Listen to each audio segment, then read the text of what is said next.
दोस्तों आपका स्वागत है फिर से एक बार हमारी पुरानी playlist Donald Neamen semiconductor physics book की चैप्टर 3 का क्वेश्चन मैं करने जा रहा हूँ आज। ये अनसॉल्व क्वेश्चन है एक्सरसाइज का। यहाँ पे पूछा गया है calculate the energy range in electron volt between Fermi level है 0.95 और 0.05 पे।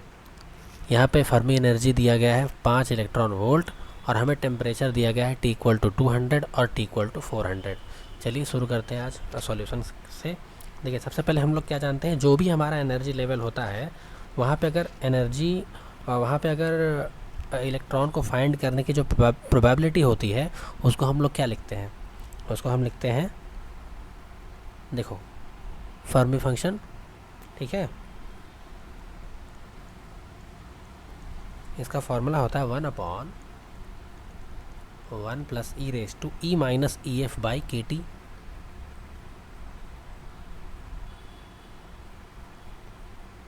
ठीक है, ये ठीक है।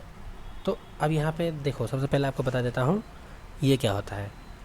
हाँ, ये है फर्मी डिराक डिस्ट्रीब्यूशन फंक्शन। ठीक है, फर्मी डिराक डिस्ट्रीब्यूशन फंक्शन। ठीक है, अब एनर्जी जो होती है किसी भी एक सर्टेन लेवल पे उसको ई से दिखाया जाता है।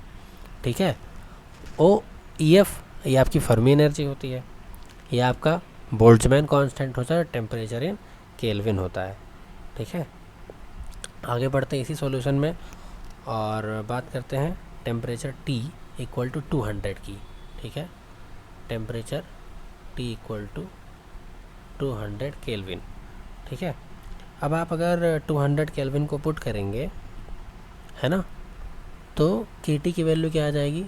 KT आपको यहाँ पे इलेक्ट्रॉन वोल्ट पर केल्विन में निकालना है।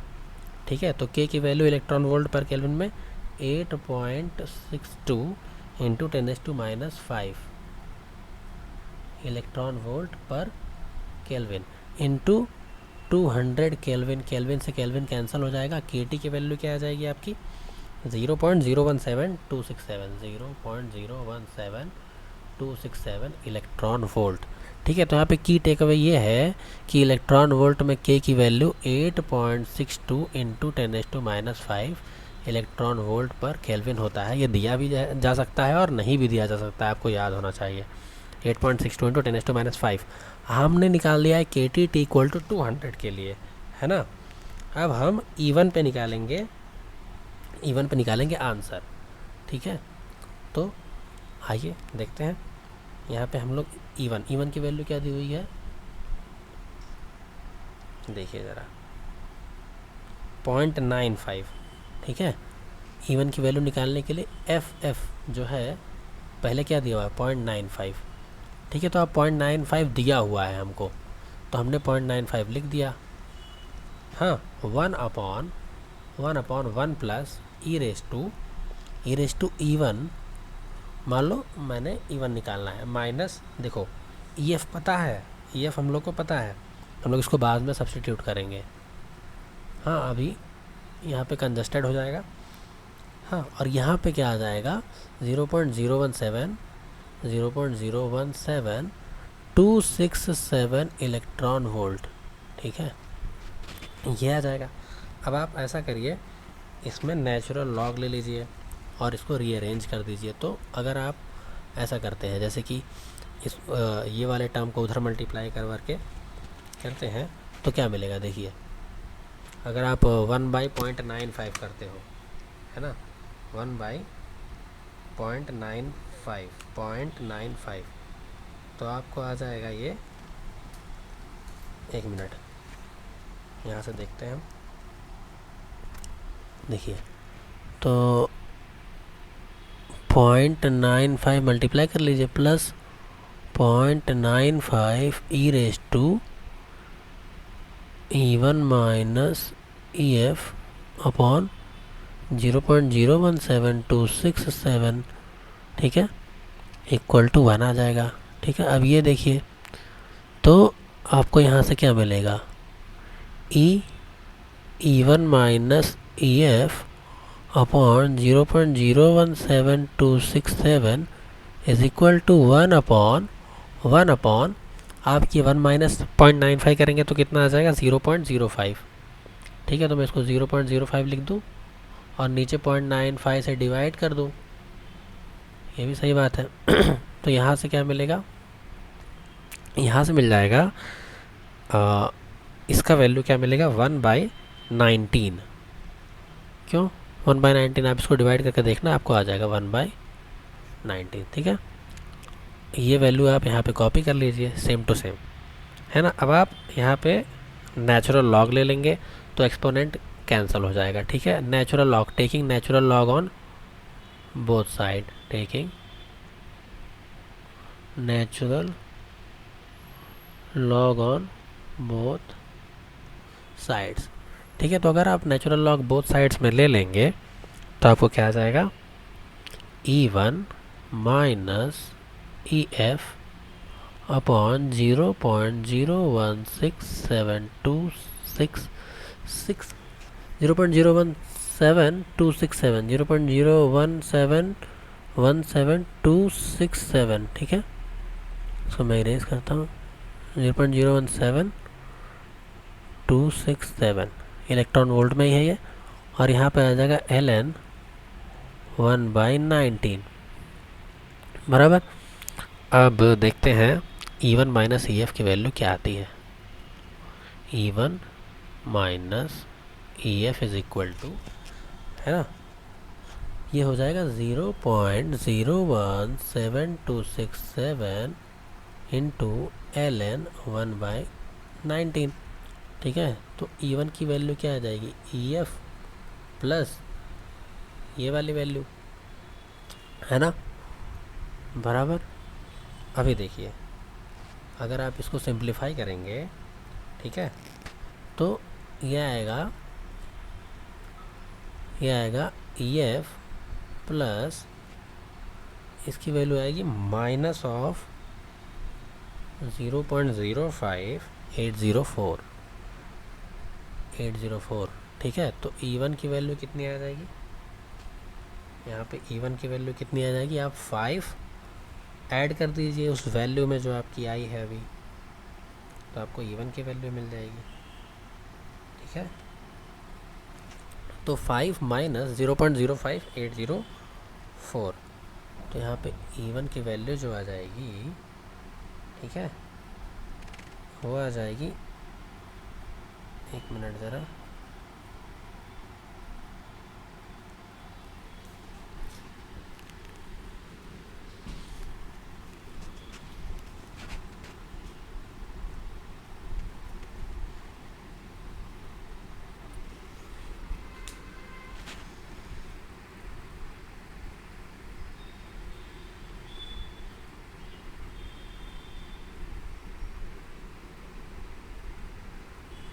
चलिए देखिए, आपको ऐसा नहीं निकालना है, यहाँ पे आपने निकाल लिया, है ना, आपको सिर्फ इतना ही निकाल के छोड़ देना है, E1 माइनस EF, ठीक है, इक्वल टू माइनस 0.05804। ठीक है, क्यों हमने ऐसा किया, मैंने क्यों ये वैल्यू सब्सटीट्यूट नहीं किया, क्योंकि हमें क्या पूछा गया है, यहाँ पे पूछा गया है रेंज, एनर्जी रेंज निकालना है ना, एग्जैक्ट वैल्यू नहीं निकालना है, हम लोग को E1 और E2 के बीच का रेंज निकालना है।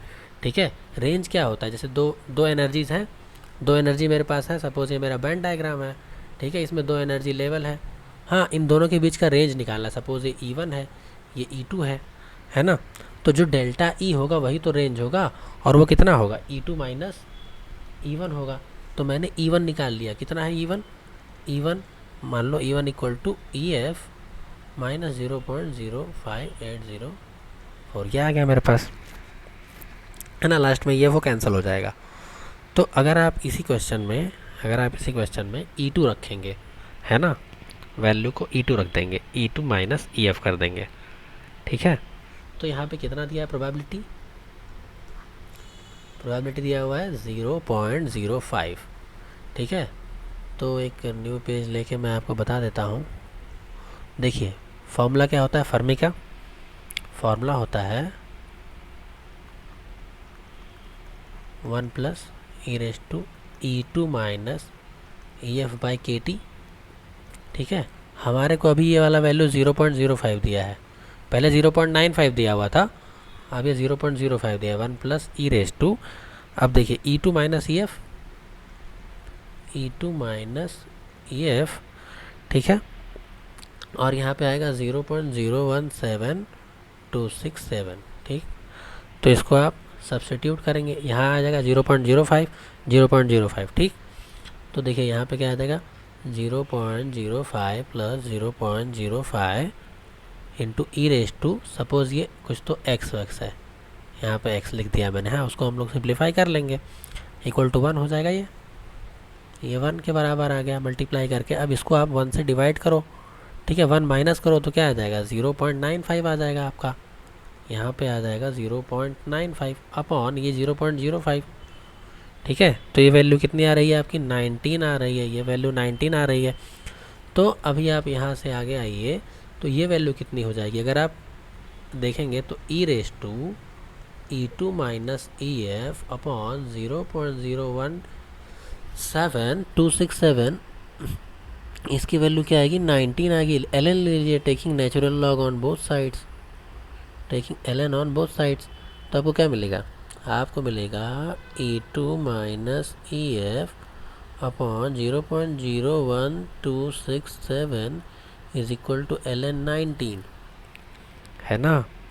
तो आपको E two minus E F की value, E two minus E F की वैल्यू जो होगी वो मिलेगी 0.05084, 0.05084, ठीक है। ये आपका इक्वेशन नंबर 2 है ना। इसके पहले आपने निकाला था ये, सॉरी ये ऐसे मेरे पेन से चल गया, इसके पहले आपने निकाला था ये वाला वैल्यू, ठीक है, E1 माइनस ई एफ, ये माइनस 0.0804 था, है ना। E1 माइनस ई एफ कितना था, माइनस 0.084, ठीक है। आइए अब यहीं पे आपको अच्छे से करके दिखाता हूँ रेंज कैसे निकलेगा, है ना।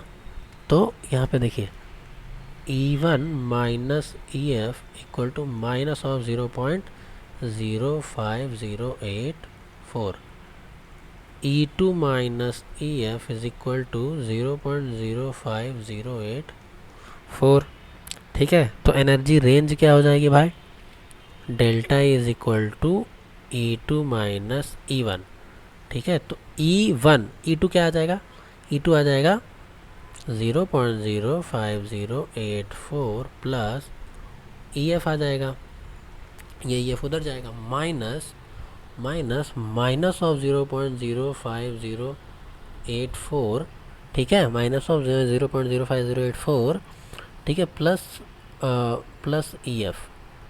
तो जब आप इसको ओपन करोगे तो ये तो ट्वाइस हो जा रहा है, देखो 2 टाइम्स 0.05084 और EF कैंसिल हो जाएगा, तो डेल्टा ये आपकी वैल्यू यही आएगी, है ना। तो ये कितना आ जाएगा, इतना आ जाएगा, देखो डेल्टा ई की वैल्यू आ जाएगी 0.1017 इलेक्ट्रॉन वोल्ट। ऐसे ही आपको क्या करना है भाई साहब, ऐसे ही आपको टेम्परेचर चेंज करके, टेम्परेचर जब 400 केल्विन लोगे तो आपको क्या मिलेगा, KT का वैल्यू डिफरेंट मिलेगा, ठीक है। उसके लिए आपको E1 का वैल्यू डिफरेंट मिलेगा, E2 का वैल्यू डिफरेंट मिलेगा और E2 माइनस E1 का वैल्यू डिफरेंट मिलेगा, है ना। आप सब्स्टिट्यूट करके, मैं आपको ये होमवर्क देता हूँ, आप सब्स्टिट्यूट करके निकालना, आपको आंसर आएगा delta E for T equal to 400 kelvin, है ना। ये वैल्यू आ जाएगी आपको 0.2034 इलेक्ट्रॉन वोल्ट, ठीक है। ये आपके लिए एक होमवर्क है, ठीक है। आई होप आपको ये एक्सप्लेनेशन समझ में आया होगा, जिसमें हमें एनर्जी रेंज निकालना था 2 फर्मी लेवल के बीच में, ठीक है। उसकी प्रोबेबिलिटी दी हुई थी हमको और हमने उसको पुट करके E1 E2 निकाला और वहाँ से उस रेंज को निकाला, टेम्परेचर इक्वल टू 200 के लिए, 400 के लिए मैंने आपको आंसर बता दिया है और आप इसका यूज़ कर सकते हो, ठीक है। So thank you very much for patient hearing.